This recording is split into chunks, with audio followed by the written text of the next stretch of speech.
المعصومين ولعنة الدائم على أعدائهم أجمعين من الآن إلى لقاء يوم الدين. بسم الله الرحمن الرحيم. قال رسول الله صلى الله عليه وآله وسلم وآله وسلم إن الحسين مصباح الهدى والسفينة النجاة. صلوات اللهم صل على محمد وآل محمد. انشاءالله سعی میکنیم حدوداً 45 دقیقه خدمت دوستان هستیم و درخواست دارم که در این دوران سعی کنن که با هم گپ نزنن، مذاکراتی اگر میخوان انجام بدن بیرون هم میگن جاده دراز است درسته؟ و اونایی که یا تقسیم میکنیم اینجا نصفش این طرفی که میخوان ما را گوش کنن طرف بشینن، اونایی که میخوان با هم گپ بزنن اون طرف بشینن. صلوات بفرستید. اللهم صل على محمد وآل محمد.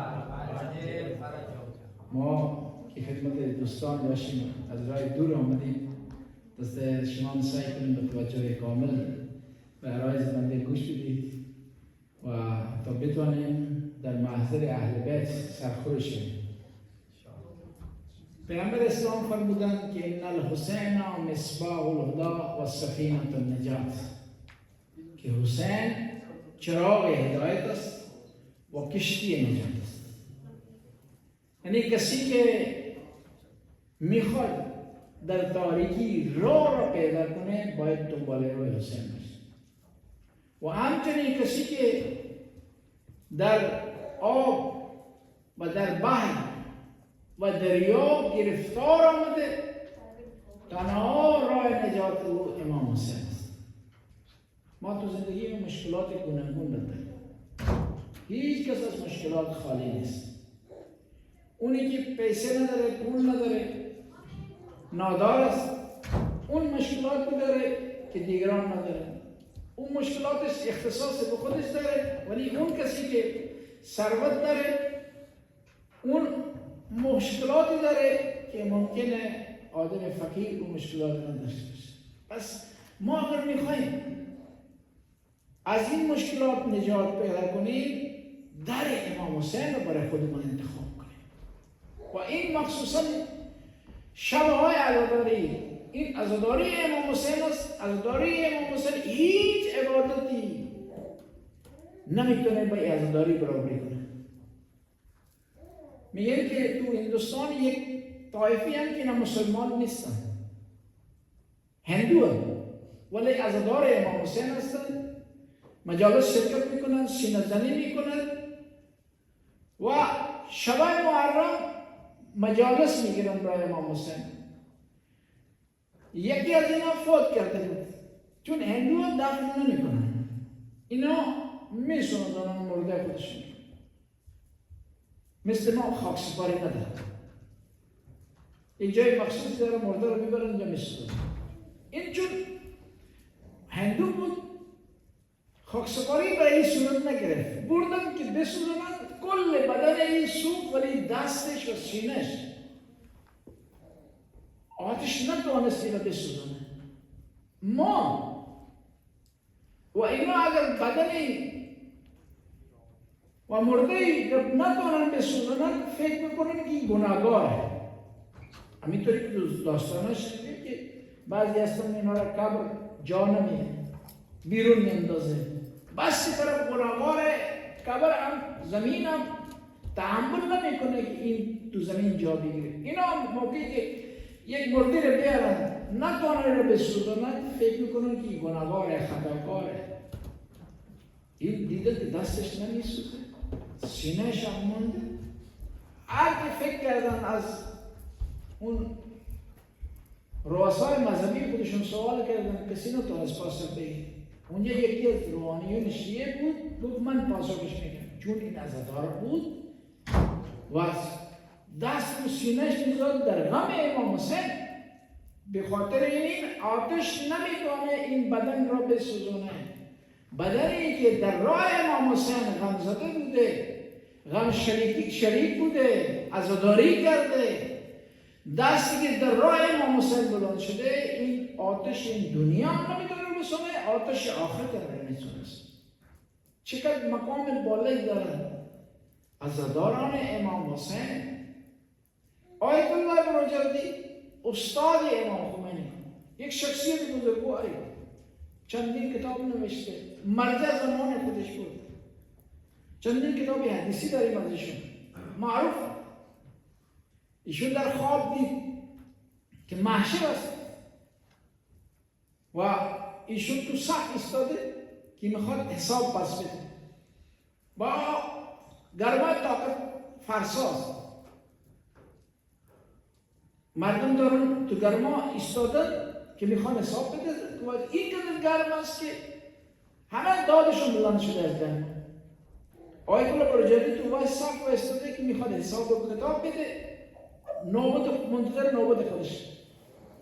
دید یک عده‌ای از کنارش رد شدن، بی حساب و کتاب وارد بهشت میشن و این دید که من تو صفم طولانیه، دیر میشه، چون انسان ها معمولا سعی میکنن که زودتر به مقصدش برسن، نمیخوان، طاقت این ندارن که تو صف وایستن، حوصله ندارن مردم. ایشون هم آیت الله هم گفت که منم همین را خواستم، گفتم که این بابا صف نمیدونم که معلومه اینا بدون حساب و کتاب میرن. درسته؟ ظاهرا هم معلومه شیعه هم هستن، ما هم شیعه هم. همینجوری که خواست وارد صف اینا بشه، تو هجوم اینا میخواد وارد بشه، فرشتگان آمدن جلوش را گرفتن، ملائک جلوش را گرفتن، گفتن نه بروجردی تو صف خودت وایستاد، این صف عزاداران ابا عبدالله الحسین است، اینا میتونن بدون حساب وارد بشه. میگه که روز محشر خداوند تعالی میفرماید که ای بیبی جان فاطمه الزهرا، امروز شما حق دارید که یک از یک عده شفاعت کنید، اینا را بدون حساب و کتاب وارد بهشت کنید. بعد میگه بیبی اونجا میگه من تا زمانی که عزاداران پسرم وارد بهشت نشن، من وارد بهشت نمیشم. و بعد میگه سوال میشه بیبی چی چیز برای شفاعت این شیعیانتون، عزاداران پسرتون را آوردید، فرزندتون را آوردید؟ میگن که یک بوشه باز میکنه بیبی، دو تا بازوی از بدن جدا شده ابوالفضل را پیش میاره، میگه این دو تا هازان یدان مقطوعان من العباس، این دو تا دست جدا شده از بدن عباس برای شفاعت شیعیان کافی است. پس معرفت امام حسین خیلی ضروری هستش. شما عزاداری انجام میدید، سینه که میزنی یا ابا عبدالله الحسین میگی، لبیک یا حسین میگی، این کنارش باید معرفت باشه. ما سعی کنیم تنها عزاداری خالی عزاداری نباشه، معرفت خیلی مهمه. معرفت نداشته باشه هیچ چیز پذیرفته نیست. الان ما باید بجوییم که معرفت امام حسین چجوری به دست میاره. الان این معرفت چیست که ما باید به دست بیاریم؟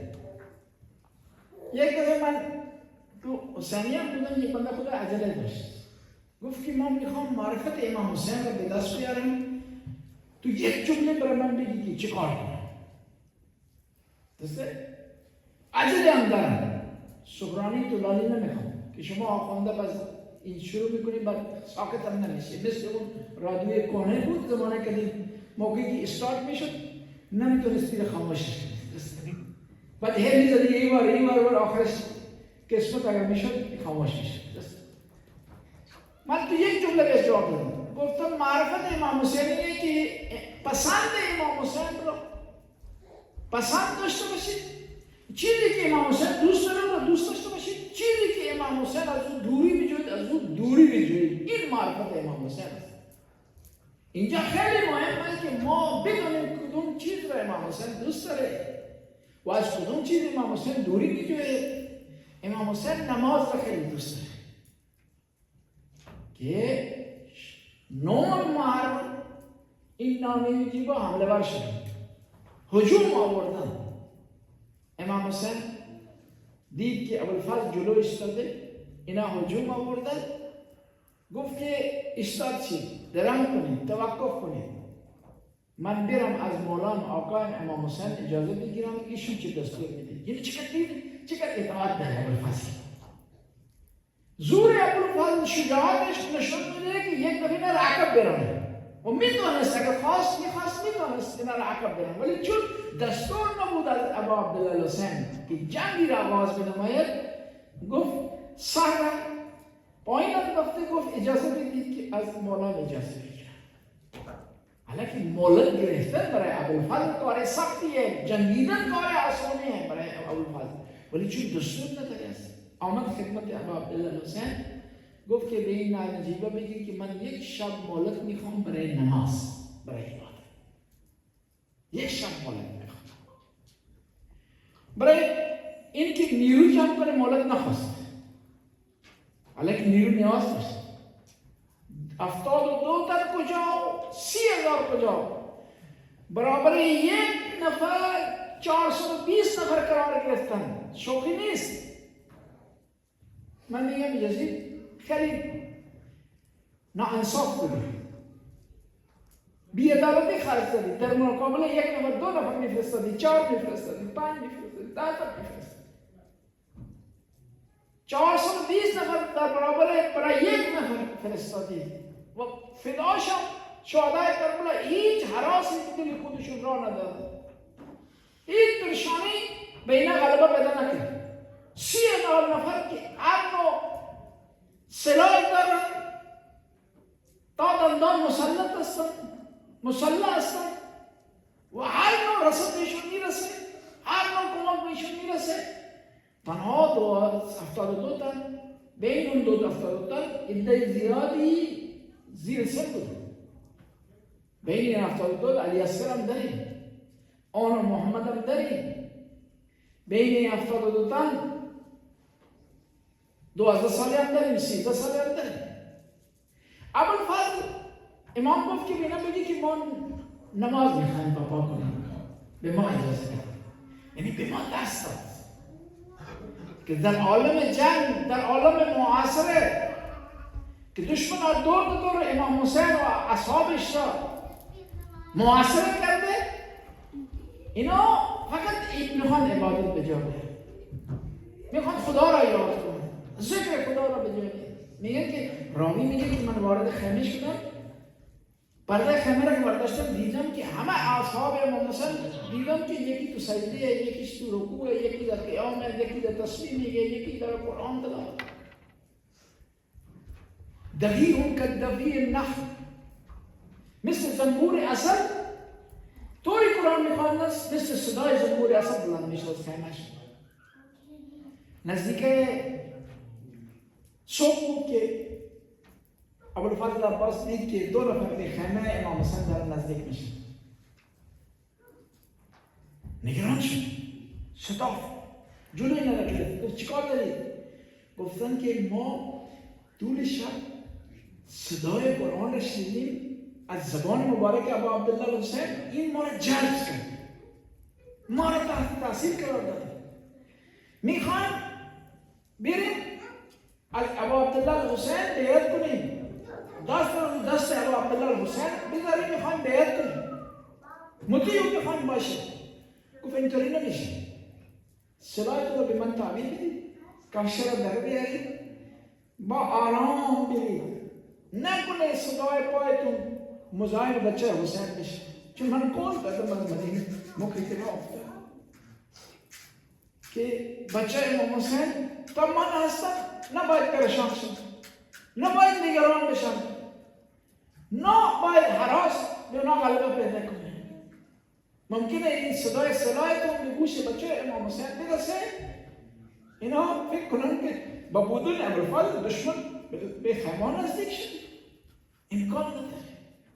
به یک حرف جالبی زد امام حسین موقعی که به شهادت رسید ابوالفضل، گفت که الان بعد از شهادت ابوالفضل چشمی که تا هنوز بیغم میخوابیده بعد از این بیدار خواهد ماند. بچه من با بودن ابوالفضل بیغم بوده و چشمی که تا هنوز ترس از ابوالفضل بیدار مانده بعد از اون راحت خواهد خوابید. تا موقعی که ابوالفضل در میدان کربلا بود دشمن خواب نداشته، ترس از ابوالفضل. ولی این ابوالفضل شجاعتش کمرنگ شد در مقابل وفاش، در مقابل اطاعتش، در مقابل پیروی از امام خودش.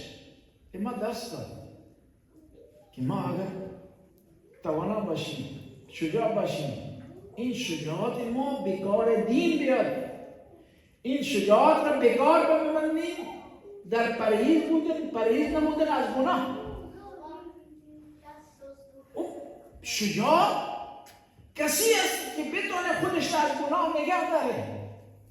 پیغمبر اسلام یکی از ایام بوده که در کوچه مدینه را میرفت، دید که یک عده‌ای وزنه برداری میکنن، ویت لفتینگ میکنن، مسابقه میدن، سنگه را میخوان بردارن و میخوان کدومش پهلوان‌تره، کدومش نیروش بیشتره. وزنداری داره مسابقه میده. پرسید که اینا برای چی میخواید انجام بدید؟ گفت میخوایم مشخص کنیم که از ما زورش بیشتره، کی طاقتش بیشتره، نیروش بیشتره.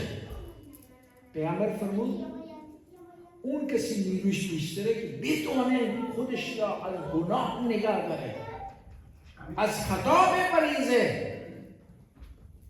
یه چشم کوچکی داره، نه؟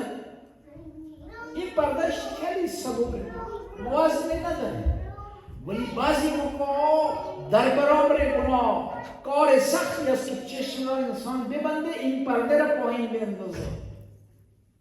پهلوانی میخواد، زور میخواد، طاقت میخواد. چشمتون به یک نهمارمی افتاد، یک خانمی که لباس مناسبی نداره، چشمتون افتاد، اونجا بتونید چشمتون رو ببندید. اینجا هست که میگن که شما شجاع هستید، بهادر هستید، نیرو دارید. و اگر بتونید کار کنید در این دنیا هم سرخورو هستید و در آخرت هم سرخورو هستید. برمیگردیم به اصل بحث خودمون که معرفت امام حسین ما باید به دست بیاریم. برای اینکه شناخت کسی رو میخواید به دست بیارید 5 تا ملاک است. یکیش این که ببینید که نیابانش کیان، آبا و اجدادش کیان، چه چیزی را از اونا به ارث برده، خوبی‌ها را، خامی‌ها را از اونا به دست آورده. دوم تربیتش کجا شده، کی مربیش بوده. سوم در کدوم محیط این پرورش یافته و بزرگ شده. چهارمش یارانش کیان، دوستانش کیان. انسان با دوستانش شناخته بشه. انسان خیلی دقت کنه در انتخاب دوست است ممکن انسان رو به بهشت ببره، دوست است انسان رو ممکن به جهنم روانه کنه. ما تو همین پنجاب پاکستان یک روستایی رفتم، دیدم که یک رئیس روستا شیعه است. تک و تنها یک خانه شیعه، کل مزارع و نوکرای اینا سنی. روز عید که فرا رسید اونا را همه را آورده بود که آقا صاحب شما برای اینا نماز بدید. اونا سنی بودن. اول که دست را باز کردم، من آواز کردم، پشت دیدم دست را دوباره بستم. این که از اون خانش میترسید، از چودری میترسید. من از چودری سوال کردم که آقا چودری صاحب شما چطوری شیعه شد؟ گفت پدرم شهر میرفت برای دبیرستان، برای تحصیل میرفت. اونجا یک رفیقی پیدا کرده بود شیعه بود. اینا هر موقع تو زنگ تفریح هر دو میرفتن برای کلیان میرفتن تو حوزه میشیه. اونجا کلیان میکشن تو زنگ تفریح. اونجا هر روز با هم گپ می‌زدن که اینا با هم نزدیک شده بودن، دوست و صمیمی شده بودن. ما میگیم یار غار شده. با هم نزدیک. بعد اون آخوند صاحب اونجا که تو حوزه علمی بود یک حرف جالبی زد، پدر ما را تحت تاثیر کرد. گفت که شما که با هم دوست رفیق هستید، دوستی شما عارضی است، موقت است.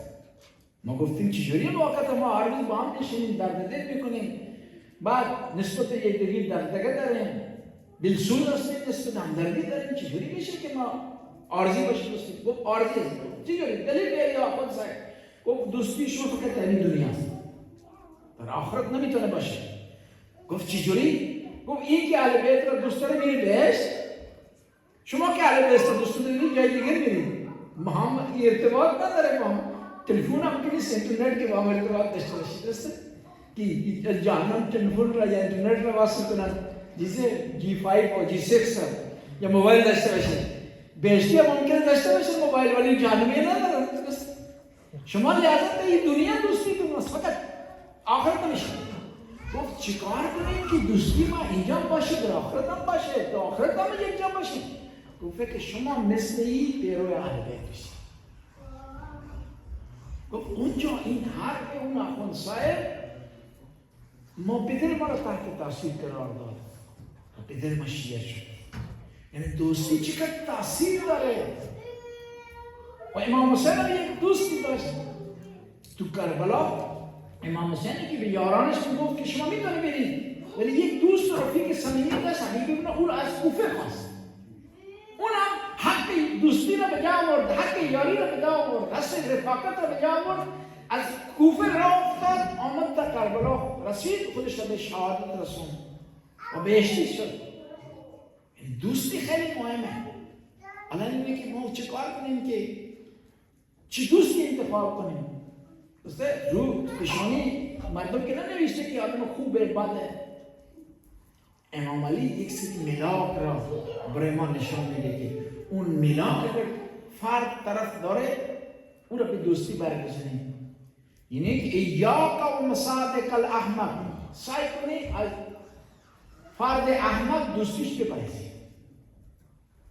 اونی که عاقل نیست اون نمیتونه به شما سود برسونه. یورید ینفق یضرک، این فرد احمق میخواد به شما سود برسونه، ضرر برسونه. یه دو نفر با هم رفیق بودن، دوست بودن. بعد این خیلی هوای دوستش داشت ولی یکم بالاخانهش اجاره داده بود. دوست بود، صمیمی بود، دلسوز بود. دید که رفیق روی پیشانیش آمده یه مگس نشسته. یک سیلی محکم به پیشانیش زد. میخواست مگس رو بکشه، میخواد به نفعش کار کنه ولی بهش ضرر رسونه. همینطوری هم دوستای احمق انسان بپریزه. دوم و ازاق و ایاک و مصادق الفاسق، که از دوستی آدم فاسق بپریزید. فاسق کیه؟ کسی که دین را رعایت نمیکنه، نماز تو برنامهش نیست، از اخلاق دوری میگیره، وعده وفا نیست، دروغ شیوهشه، پشت سر مردم حرف میزنه، مردم را مورد تهمت خودش قرار میده، آدم بیراییه، دو حلال و حرام مراعات نمیکنه، از هر جایی هر نوع گوشت میخره و استفاده میکنه، دقت نمیکنه. این فرد به درد دوستی نمیخوره، چون اون کسی که خدای خودش را وفادار نیست، خدایی که به او رزق داده، به او جوانی داده، به او را حفاظت نموده، اون خدایی که از او خیال داشته، هوای او را داشته، در مورد او وفادار نیستش، چگونه به ما و شما میتونه وفاداری کنه؟ چگونه نسبت ما و شما میتونه دلسوز باشه؟ پس مهمه که انسان در دوست ملاک را در نظر بگیره. این هم خیلی مهمه که انسان به دوست نیاز داره. بدون دوست نمیتونه زندگی را پشت سر بذاره، نمیتونه از مشکلات عبور کنه، نمیتونه از بیماری سالم در بیاد. دوست مهمه. انسان نیاز به مشورت داره. کی بهش میتونه مشوره بده؟ دوست خوب. انسان نیاز داره به یکی حرف دلش را بگه، راز دلش را خودش بگه. این کسی میتونه که دوست باشه، همدرد باشه، دلسوز باشه و امین باشه، امانتدار باشه. و آخرین معیار شناخت شخصیت فرد اون کلام او هستش. الانسان مخبوء تحت لسانه، انسان زیر زبان خودش پوشیده است، پنهان است. که چگونه است، اخلاقش چجوریه، برخوردش چجوریه، معاملش چجوریه. پس ما سعی کنیم که با حرف خودمون، با کلام خودمون، با عمل خودمون را معرفی کنیم و اون بزرگواران را معرفی کنیم که ما از اونها پیروی میکنیم. امام جعفر صادق علیه السلام میفرمایند که از امام سوال شد یک شیعه چگونه باشد؟ فرمودند که اگر یک نفر از بیرون از شهر وارد یک شهر بشه یا وارد یک محله بشه و امانتی داشته باشد، از مردم سوال کنه که کی این شایستگی داره که من این امانت پیشون بذارم.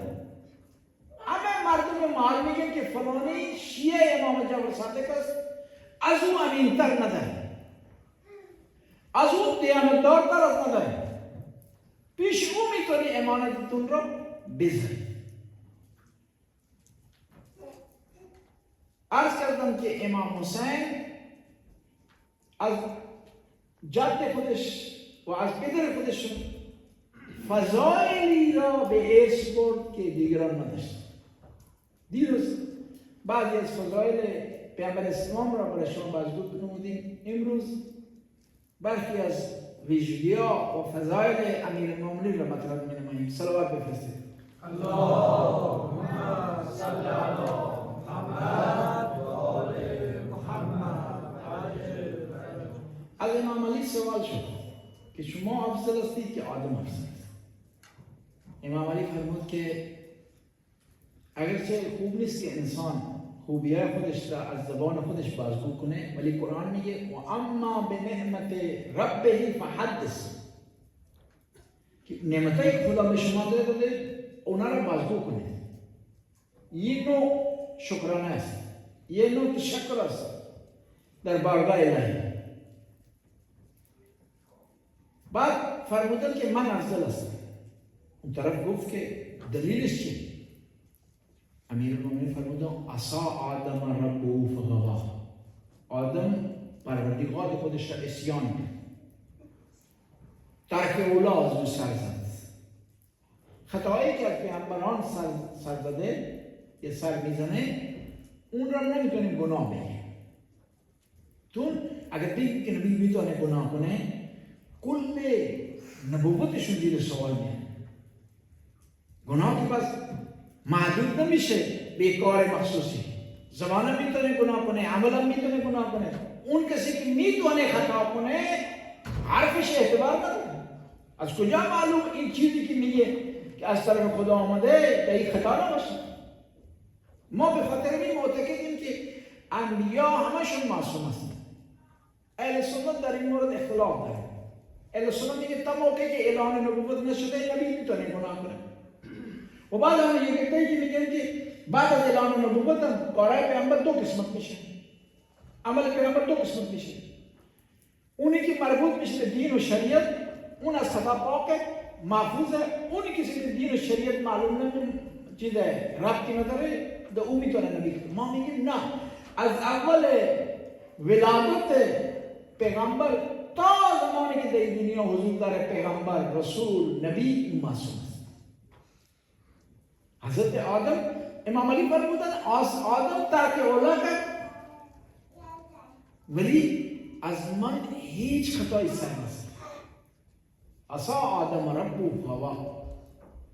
الان ترک اولا چیز این خیلی مهمه. چه فرق است بین گناه و ترک اولا؟ یک مثال معمولی و مربوطی به خدمت دوستان عرض می‌نمایم. اونایی که پاکستان بودن، چون من بیشتر پاکستان بودم یا ایران، مثال اینجا میزنم. این مکانیکی که ماشینا را یعنی گاڑی را درست میکنه، موتور را درست میکنه، این لباس که شما شاید مشاهده کرده باشید، نه؟ این رو لباسش اگر چای هم بریزه، رنگ هم بریزه، چیزی که اصلا بین نمیره اونجا بریزه، هیچ فرقی نمیکنه. لباسش از اول کثیف است. هر چیز روز میشه این چیزی اونجا مشاهده نمیشه، چشم نمیاد. در مقابلش یک نفر لباس سفید، او تو کشیده بپوشه، آب روش بریزه دیده نشه، بدنما میشه روی لباسش. انبیا اینطوری هستند، کارایی که نباید انجام بدن از اون اگر سر بزنه این خلاف شان نبوت هستش. اگر چون گناه نیست ولی چون از نبی سر زده بهش ترک اولا گفته میشه. مثل همین مثلا ممکنه مؤمنین یک خطایی کنن، مردم میگن مؤمن از خطا کرده، گناهکار هستش، معصیتکار هستش، معصوم که نیست، ولی همین خطا از یک آخوند یک سر بزنه مردم توجه دارن، اشکال میگیرن، خورده میگیرن، چون این مقامش بالاتره. انبیا اینطوری عصا آدم ربه فغوا. امیرالمومنین فرمودن ترک اولا کرد، من ترک اولا نکرد. بنابراین خود اسمت هم دو گونه است، اسمت کبرا داریم، اسمت صغرا. آئمه اطهار 14 معصومین اسمت کبرا دارن، ترک اولا ندارن. انبیا اسمت صغرا دارن، ترک اولا میتونه تو زندگیشون راه بدهد. یک دوم بعد دوباره راوی سوال کرد که دیگر چه فضیلت داری امیرالمومنین بر آدم؟ گفت که خدا من آدم را از گندم من کرد. گفت حق نداری گندم بخورید. آدم نتونست پرهیز کنه، من تو کل زندگیم گندم نخورم، همیشه خوراکم جو بوده. بعد دوم سوال کرد که شما افضل هستید نو؟ امیرالمومنین فرمود که من افضلم. راوی گفت که دلیلش چیه؟ امیرالمومنین فرمود که 900 سال تبلیغ کرد، زحمت کشید، دار و دار خودش رو در راه خودش فدا کرد، در راه خدا فدا کرد، ولی آخرش نوبت جایی رسید که خسته شد.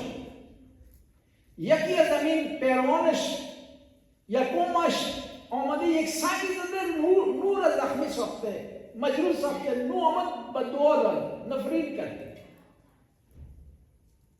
من در مقابلش همین قوم من امت رسول الله آمده به خانه من حمله کرده، بچه مرا شهید کرده، ریسمان به گردن من انداختن، ولی من نفرین نکردم.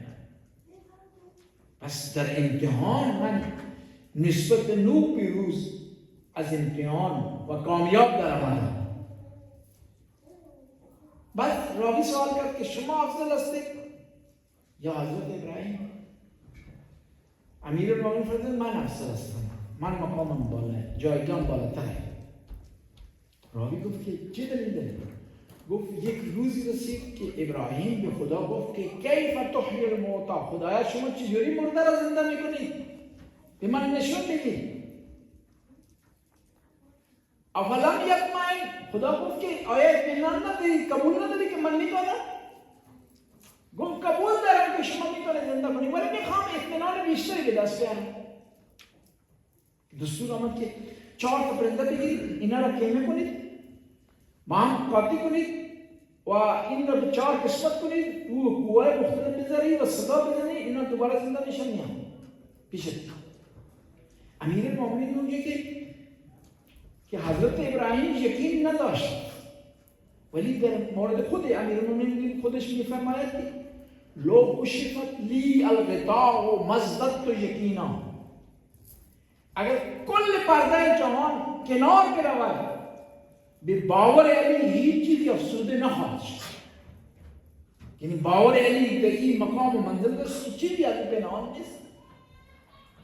یک حرف جالبی امیرالمومنین زدن، فرمودن که خدایا اون گناه که من خواستم خدایم باشه تو هستی، حالا به من توفیق بدید اون گناه که شما میخواهید اونطوری باشه.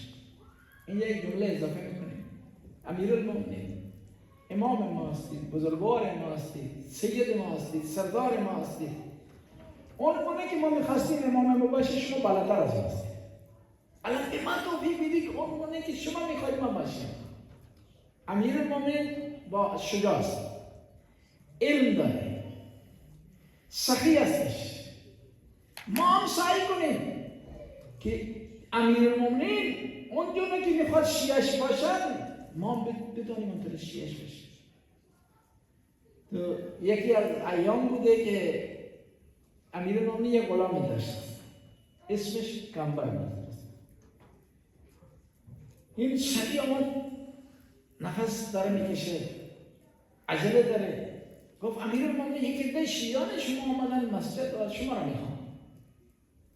امیرالمومنین با شتاب بدونی که امامه بذاره، بدونی که لباس مناسب باشه، دوید آمد که شیعه ما آمدن از راه دور استقبال کنیم، نکنه اینا منتظر بمانن، اذیت بشن، تکلیف بشن. آمد مسجد به اینا اعتنا نکرد، رد شد. کامبر گفت مولا اینا هستن که شیعه شما هستن، اینا شما را خواستن، شما چرا بی اعتنایی کردید نسبت به اینا؟ امیرالمومنین گفت که اینا یک ادعایی دارن که دلیلی اون ادعا را ندارن. از لباسشون، از وضعشون، از برخوردشون معلوم نمیشه که شیعه هستن. پس از این معلوم میشه که شیعه باید جوری باشه که با یک برخورد اول وعده اول به طرف بفهمه که شیعه هستش، طرف بفهمه که اینا این دنبال روی امیرالمومنین هستش. یک عده همدان آمدن پیش امام رضا مشهد و پیغام فرستادن، گفتن به امام رضا گفتن که ما میخوایم شما رو ببینیم، ما اون شیعه هستیم، از همدان هستیم، اشتیاق داریم. امام به اینا راه نداد، اینا راه نداد خونه. دو سه روز موندن، اطلاق کردن، تعصب کردن. آخرش به غلام امام رضا گفتن که شما بگید امام ما بگید که لااقل دلیلش بگید، ما باید چه روحی برمیگردیم به وطن. جب مردم سوال میکنه شما رفته بودین که امام را ببینید، دیداری داشته باشید، امام شما را راه نداده، شرمنده میشید. امام گفت شما ادعایی داشتید، ادعایی دارید، دلیل او را ندارید. شما گفتید شیعه هستید، شیعه یعنی مسئول، جوابگو، پاسخگو، ذمه‌دار. شیعه یعنی نمازخوان، شیعه یعنی اخلاق خوب داشتن، نشانه شیعه است. پس ما سعی کنیم که با عمل خودمون روشن بسازیم که ما دنبال راه اهل بیت هستیم.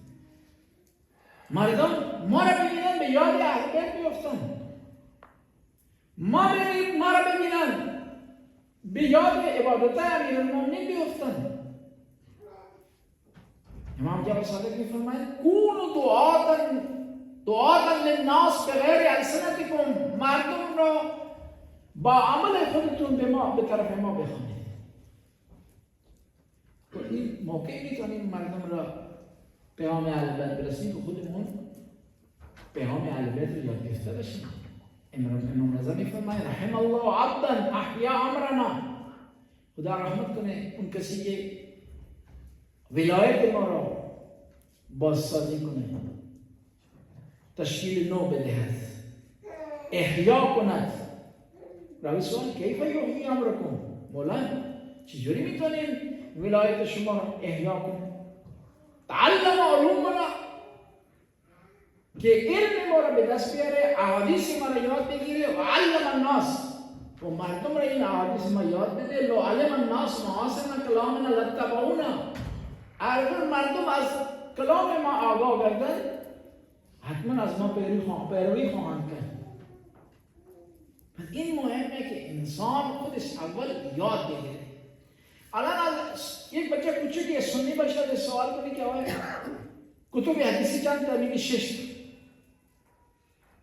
مسلم، بخاری، سنن داود، ماجه، سنن نسائی، همه از بره. ولی ما هم بچه‌مون آیا یاد داره که ما کتاب حدیثی داریم، نهج البلاغه داریم، صحیفه سجادیه داریم، صحیفه کامله داریم، رسالت الحقوق امام زین العابدین داریم. خود نهج البلاغه چند تا بخش است و امام تو نهج البلاغه چه فرمودن؟ این کلیه کتاب‌ها و احادیث امام برای ما گذاشتن که ما راهنمایی به دست بیاریم، ما علم را به دست بیاریم. ما امامی را پیروی میکنیم که لقبش باب العلم، در علم. پیامبر فرمود انا مدینة العلم و علی بابها. بعد خیلی دور نشیم از بحثمون، بعد راوی سوال کرد که شما افضل هستید که موسی افضل است؟ امام فرمود من افضل هستم. راوی گفت که چه دلیل؟ گفت موسی را خدا دستور داد که بره طرف کلتی ها، قوم فرعون. دو طایفه اونجا بودن. یک عده‌ای که دنباله‌رو موسی بودن، بنی اسرائیل بهشون گفته میشه. اون عده‌ای که دنباله‌رو فرعون بودن بهشون کلتی گفته میشه. بری پیش کلتی‌ها. چی شد؟ موسی نگران شد، پریشان شد، ترسید، هراسان شد که پیش اونا بره. چون چرا قرآن میگه لهو علی ذنب اخاف ان یقتلونی. اونا به من یک تهمتی زدن، فکر میکنم من از یکی از اونا رو کشتم، میترسم که اینا ما را بکشن. موسی ترسید. امام علی میگه که پیامبر به من دستور داد که من سوره برات رو ببرم وسط مکه، به کفار مکه این را ابلاغ نمایم، تبلیغ کنم. ولی من هیچ وقت نترسیدم. در حالی که در جنگ بدر خانه نبود که در خانه من جنازه نفرستاده باشه. یعنی هر خانه یک نفر کشته فرستادم تو جنگ بدر. ولی من رفتم بیدرنگ، رفتم وسط مکه و سوره برات را ابلاغ نمودم. پس من افضل هستم، من نترسیدم. بعد راوی سوال کرد که جانشین پیامبر شما افضل هستی که حضرت مسیح، حضرت عیسی افضل است؟ گفت من افضل هستم. گفت چه دلیل؟ گفت مادر حضرت عیسی در خانه خدا زندگی نمیکرد، تو اتاقای کنار خانه خدا زندگی میکرد. حضرت مریم مادرش نظر کرد که اگر من بچه دار شدم، بچه‌ام را خادم خانه خدا قرار میدم. بعد موقعی که دختر را به دنیا آورد، گفت خدایا میدونی که دختر را نمیشه خادم خانه خدا قرار داد. الان چیکار کنم؟ دستور آمد که را ببرید در بیت المقدس جا بدی، همینجا بماند و حضرت زکریا را پرورش بدهد. مادر حضرت مریم را آورد در کنار یکی از اتاقای خانه خدا جا داد، بیت المقدس جا داد. و اونجا امیرالمومنین میگه موقعی که وقت وضع حمل رسید، زمان تولد حضرت مسیح نزدیک شد، خدا دستور داد که مریم اینجا نمیتونه بمانه، این جای ولادت نیست، از یه دور شید از خانه من، این پاک و پاکیزه است، اینجا نمیتونه اینجا بچه را به دنیا بیاره. حضرت مریم از اونجا رفت. امیرالمومنین مادر حضرت مسیح دستور گرفت که از خانه خدا دور بشه، ولی مادر ما خدا او را دعوت کرد که داخل خانه خدا بره و ما را در اونجا به دنیا بیاره. حضرت مریم رفت، حضرت عیسی را به دنیا آورد. موقعی که کنار خانه خدا بود، حضرت مریم تو اتاق زندگی میکرد، برش نان و غذا از بهشت میاد.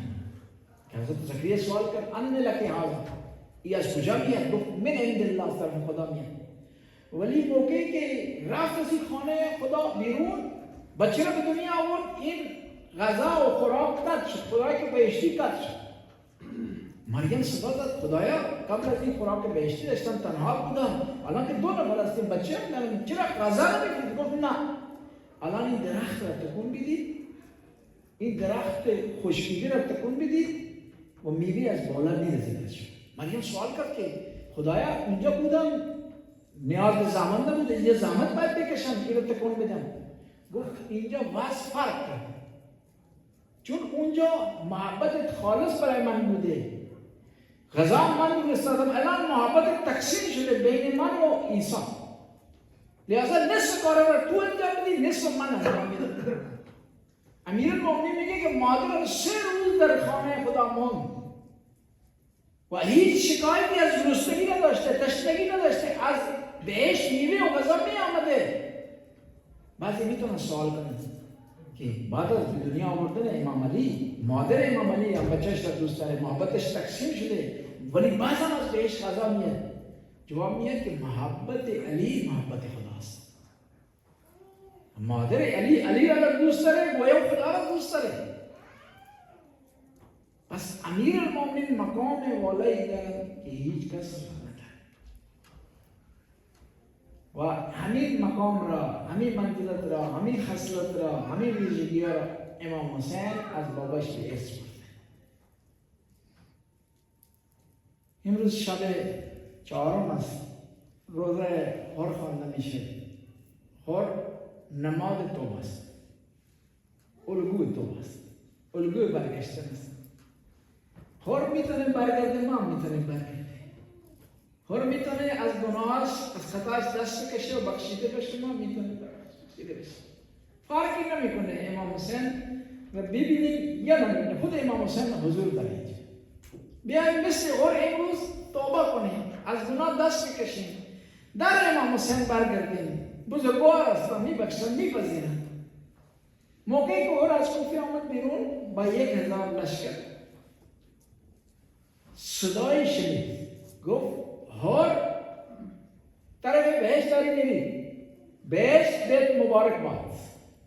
نگران شد، چگونه من که میرم راه ابا عبدالله رو ببندم، چگونه بهشت به دست میارم؟ باورش نشد. آمد تو منزل اشراف، امام حسین را که دید، به امام حسین رسید. امام حسین دید که این خودش هم تشنه، اسبش هم تشنه، سواریش هم تشنه. به او آب داد. اگر اینجا آب نمیداد به هلاک میشد. امام حسین میتونست از این راهی شکست بده، ولی این شیوه امام حسین نیست، رسم امام حسین نیست. از ضعف دشمن استفاده کنه، دست استفاده نمیکنه. اینا را آب داد، میدونست که اینا مانع میشن و باعث میشن که من طرف کربلا بیام. موقع نماز شد، امام حسین گفت هر میتونید نماز را با دوستان خودتون جدا اقامه کنید. گفت نه، امکان نداره با بودن ابا عبدالله حسین نواسه رسول من نماز جدا بخونم، من پشت سر شما نماز. بعد قرار شد که امام حسین طرف کوفه نره و مدینه برنگرده، راه سوم را انتخاب کنه. امام حسین میخواست طرف کوفه بره، این آمد لوام اسب امام حسین را گرفت که میخواست امام را نگاه داره، جلوی امام حسین را بگیره. امام عصبانی شدن، گفت که تکلت امه، مادر به ازایت بشینن، چرا به این طوری ممان برخورد میکنه؟ همین حرفه که امام حسین زد، هر به پای امام حسین افتاد. گفت که اسم مادرم را وردید، اگر مادر جز فاطمه کسی دیگری بود من جواب میدادم، ولی مجبورم، نمیتونم بی‌ادبی کنم در حق مادرت. اینا آمدن به کربلا رسیدن. امام حسین هم اتراک کرد در کربلا. اول آمدن خیمه را کنار نیر الکمه زدن. دشمن آمد گفت این خیمه را وردارید از اینجا. ابوالفضل عباس یک خطی رو زمین کشید، گفت کسی جرأت بیاد خیمه را ورداره، من نمیذارم خیمه را وردارید. امام حسین هم گفت ابوالفضل برادر جان، کار به اینا داشته باشید، مسافر برای مسافر فرقی نمیکنه، اینجا خیمه بزنه یه جای دیگر خیمه. ما شیعه باز موقع اسم آب را میاریم خیلی متوجه نمیشن، درسته؟ ما هم درک میکنیم آب چه مقام و منزلت داره، چه ارزشی داره آب، نه؟ ما میدونیم که جدی بودن چه ارزشی داره، ما میدونیم که از دست دادن برادر چقدر غم داره. اول محرم، دوم محرم، سوم گذشت، هر منتظر موند که ممکنه روزی برسد که اینا بیان این نانجیبا توبه کنن، هدایت را به دست بیارن، از این کار زشتشون دست بردارن. دید که روزی عاشورا دید که اینا مسلمان بشدن نیستن، اینا مسلمان هستن که کار شیطانی را انجام بدن. چه کار کرد میدونی؟ به غلام خودش گفت که دستم را ببندید و کشان من را ببرید پیش ابا عبدالله حسین. این غلام دسته بست، کشان برد پیش امام حسین. موقعی که پیش امام حسین رسید، به پای امام حسین افتاد، گفت که ما بترید حلی لست توبه سبیل، آیا راهی است که من توبه به دست بیارم؟ ما را ببخشید، ما را معاف بدهید. امام حسین گفت که شما انت حر فی الدنیا و الاخره، شما بخشیده شدی هستی در دنیا و آخرت، شما را نجات را برای خودتون انتخاب نمودید. اینجا حر بود، گفت که پیغام را برسانید بی زینب، از طرف ما عذرخواهی کنید. من میدونم که زمانی که من جلو لشکر شما را گرفتم، نگذاشتم طرف کوفه برید، من صدای گریه از خیمه را شنیدم. برید پیش بیبی زینب کبرا از اونا برای ما از طرف ما عذر خواهی کنید. الان هر آماده شده برای جنگ. میگن که امام حسین میدونی چی کار گفت که هر شما نرید در میدان، شما مهمان هستید. کاش که آب میداشتم برای شما پذیرایی میکردم، شما را پذیرایی میکردم، آب برای شما میآوردم، غذا برای شما میآوردم، مهمان من هستید و ما اهل بیت رسممون است که مهمان را خیلی پذیرایی میکنیم، به خدمتش میرسیم، ولی افسوس که چیزی ندارم کرد. هر رفت وارد میدان شد. موقعی که از اسب میخواست میفته صدا داد یا ابا عبدالله الحسین ادرکنی. ابا عبدالله حسین به دادم برسید. میگن که امام حسین مثل عقاب آمد، سر هر را به آغوش کشید. همین سر را که به آغوش گذاشت، هر نگذاشت که سرش تو آغوش امام حسین میمانه، رو زمین گذاشت سر گذاشته. امام حسین فرمودن هر داری چه کار میکنی؟ گفت من قابل نیستم، این شایستگی را ندارم که سرم در آغوش شما قرار بگیره. امام حسین گفت که هر جان بعد از ساعتی ممکنه خدمت جدم رسول الله برسید، سلام ما را بهش برسونید، بگید که نواست خیلی دلش تنگ شده برای شما، بگید بهش که نواست حسین 3 روزه آبی به لب نزده، تشنه لب هستش و به جدم بگید که ما را بخوانند زودتر من به خدمتشون برسم.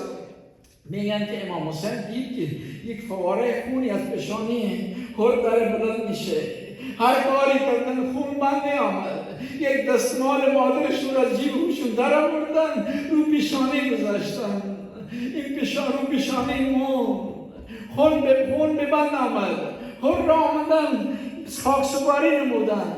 بعد از صدها سال یک زمانی نادرشاه به کربلا رسید، بهش گفتن که امام حسین یک دستمالی که از مادرشون بود رو پیشانی هر گذاشتن، اون خیلی ارزش داره. قبر را باز کرد، دید که هر صحیح و سالم جنازش و همین دستمال رو پیشانیشه. این نادرشاه جنازه هر را بیرون آورد، میخواست به عنوان نشانه و یادگاری این دستمال را برداره. همین که دستمال را برداشت یه خونی از اون پیشانی هر بلند شد. هر کاری کردن خون بند آمد تا اینکه نادرشاه دوباره اون دستمال بیبی فاطمه زهرا روی پیشانی هر گذاشت. الا لعنت الله قوم الظالمین فسیعلم الذین ینقلبون. خدایا این عبادت مختصر از ما بگذار، اموات ما را ببخش و بیامرز. کسانی که در اینجا حضور دارن خدایا اینا را صحت و سلامتی عنایت بفرما، از بیماری محفوظ نگهدار، از مشکلات محفوظ نگهدار. خدایا در رزق روزی بیفزا، اولادای را نیک و صالح بگردان. خدایا ما را به خودمون واگذار نفرما. شیعان حیدر کار خدایا هر کجا هستند در حفظ و امان خودت خدایا اینا را نگهدار. از ظلم ظالم را محفوظ نگهدار، از اشرار را محفوظ نگهدار.